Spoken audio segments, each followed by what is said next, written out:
Shalom, salam sejahtera dalam kasih Tuhan Yesus Kristus. Firman Tuhan mengingatkan kita bahwa pendidikan yang sejati tidak hanya berfokus pada kecerdasan intelektual, tetapi juga pada pembentukan iman, karakter, dan hikmat.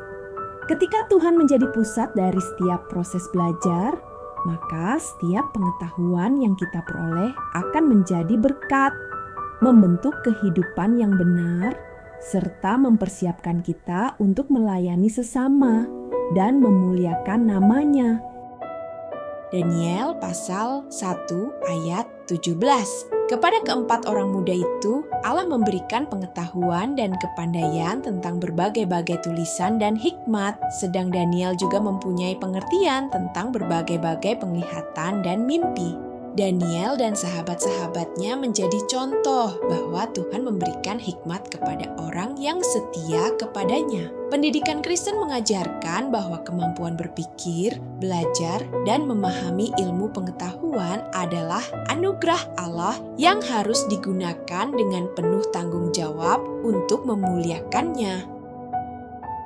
Amsal pasal 24 ayat 5. Orang yang berhikmat memiliki kekuatan dan orang yang berpengetahuan bertambah kuat. Hikmat dan pengetahuan merupakan kekuatan yang memampukan seseorang menghadapi tantangan hidup. Pendidikan Kristen mendorong peserta didik untuk terus belajar agar menjadi pribadi yang matang secara intelektual maupun rohani. Titus pasal 2 ayat 7. Dan jadikanlah dirimu sendiri suatu teladan dalam berbuat baik. Hendaklah engkau jujur dan bersungguh-sungguh dalam pengajaranmu. Seorang pendidik Kristen dipanggil untuk menjadi teladan bagi peserta didik. Pengajaran yang efektif bukan hanya melalui kata-kata, tetapi juga melalui kehidupan yang mencerminkan nilai-nilai Kristus. Amsal pasal 10 ayat 17. Siapa mengindahkan didikan menuju jalan kehidupan, tetapi siapa mengabaikan teguran, tersesat. Didikan dan teguran merupakan bagian penting dari proses pendidikan. Orang yang mau menerima koreksi akan bertumbuh menjadi pribadi yang lebih baik, sedangkan yang menolaknya akan lebih mudah melakukan kesalahan.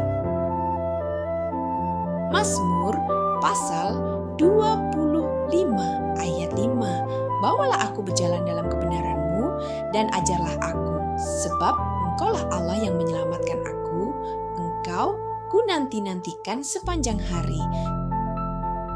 Tuhan adalah sumber pengajaran yang benar. Seorang pendidik maupun peserta didik perlu memohon tuntunan Tuhan agar setiap proses belajar berjalan dalam kebenaran dan menghasilkan kehidupan yang sesuai dengan kehendak-Nya. Amsal pasal 23 ayat 12. Arahkanlah perhatianmu kepada didikan dan telingamu kepada kata-kata pengetahuan. Pendidikan menuntut kesungguhan hati dan kemauan untuk mendengarkan. Firman Tuhan mengajak setiap orang agar memiliki semangat belajar serta menghargai pengetahuan sebagai sarana untuk bertumbuh dalam hikmat dan iman. Kiranya setiap firman Tuhan yang telah kita renungkan hari ini semakin meneguhkan hati kita untuk menjadikan Kristus sebagai sumber hikmat dan dasar dalam setiap proses belajar. Marilah kita terus bertumbuh dalam pengetahuan, tetapi juga dalam kasih, kerendahan hati, dan karakter yang serupa dengan Kristus. Semoga setiap ilmu yang kita miliki dapat dipakai untuk menjadi berkat bagi sesama dan memuliakan nama Tuhan.